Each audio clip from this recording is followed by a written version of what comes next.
actually, Peppertree and HUD had agreed to extending the TRO by 120 days.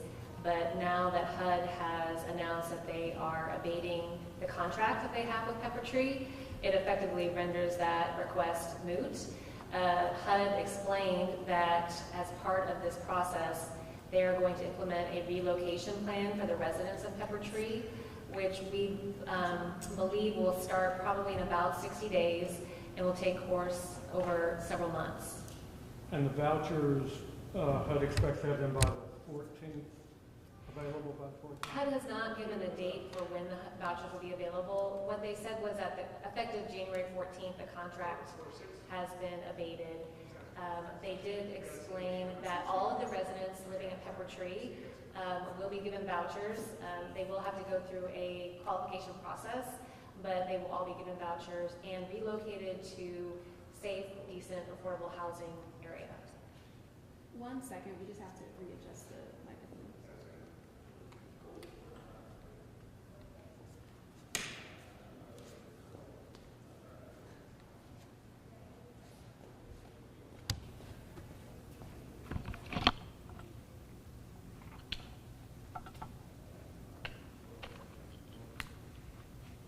Test. On the bottom level. Yes. Test.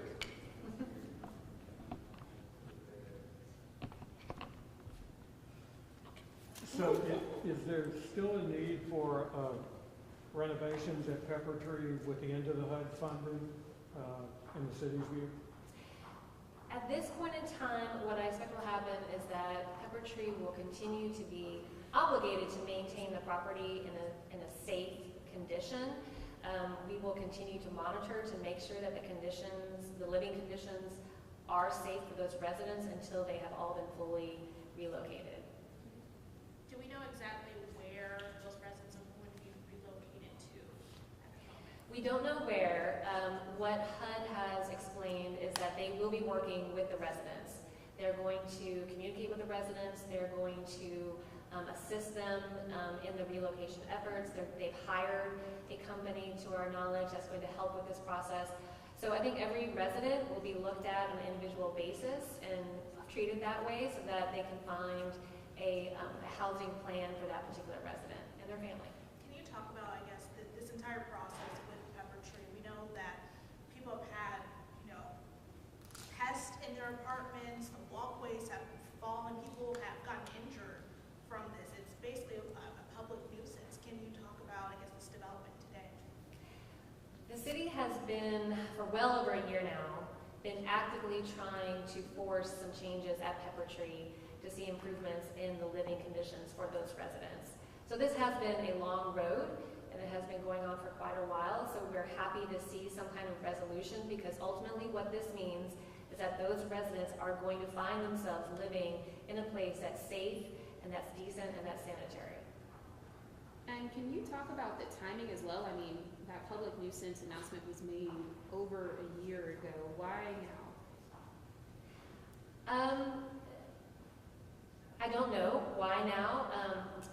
HUD did explain that in the year 2022, there were 2 different inspections that were conducted of the property, and the owner received failing scores, and apparently is now in default. And so HUD had as a remedy available to them the ability to cancel the HAP contract, and that's what they elected to do. So just to be clear, so this is effective, you said January 14th? Yes. And then how much time do residents have to be moved out and relocated?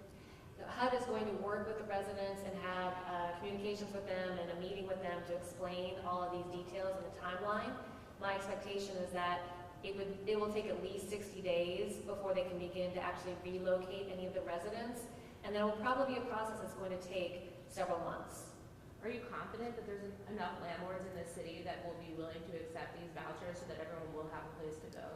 Yes, I'm confident. The city for the past year has been evaluating what options there are for these residents, and because we have been prepared for a year to relocate them if we needed to, because we've been very concerned about the conditions of the apartment. So yes, I am confident that all of the residents will be able to be rehoused. How many residents are we talking about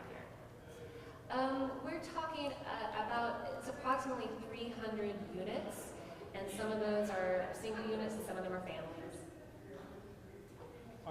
Has this taken a while because of the limits in the law in terms of what the city can do in terms of intervening directly in something like this? There is only so much the city can do, and any court is going to want to give the owner an opportunity to fix things, just like HUD gave them an opportunity to fix things. These can be frustratingly slow, but there is a process for a reason, and we have got to the point now where we have some resolution. And I know the owners have been in environmental court as well. What's the status of that? Well, with today's announcement, we will have to let the environmental court know about this update, and what I expect to happen is that the city will continue to monitor the conditions of the property, will continue to enforce all of our code regulations, and then once the property has been fully evacuated with all the residents, we will probably reassess at that time. Any more questions? What, the property owners, what kind of statement have they given you? Have you been in contact with them today after the announcement at all? I'm not. And just for the record, can you say and spell your name for us? Absolutely. It's Jennifer Sink, Jennifer. Last name Sink, like the kitchen sink, S-I-N-K, Chief Legal Officer for the city of Memphis. Everyone have what they need? Just to clarify, does that mean, this announcement today, I'm sorry if it was already asked, but just so we get it correct, does that mean cases against Tesco, or does this close them at all, or? The cases have not been closed. At some point, probably 2 to 3 months from now, we will reconvene with both the courts to advise them of what's going on, and we just have to wait and see before we can take any action on the actual litigation. Anything else? All right, thank you all. Apologize for being a few minutes late.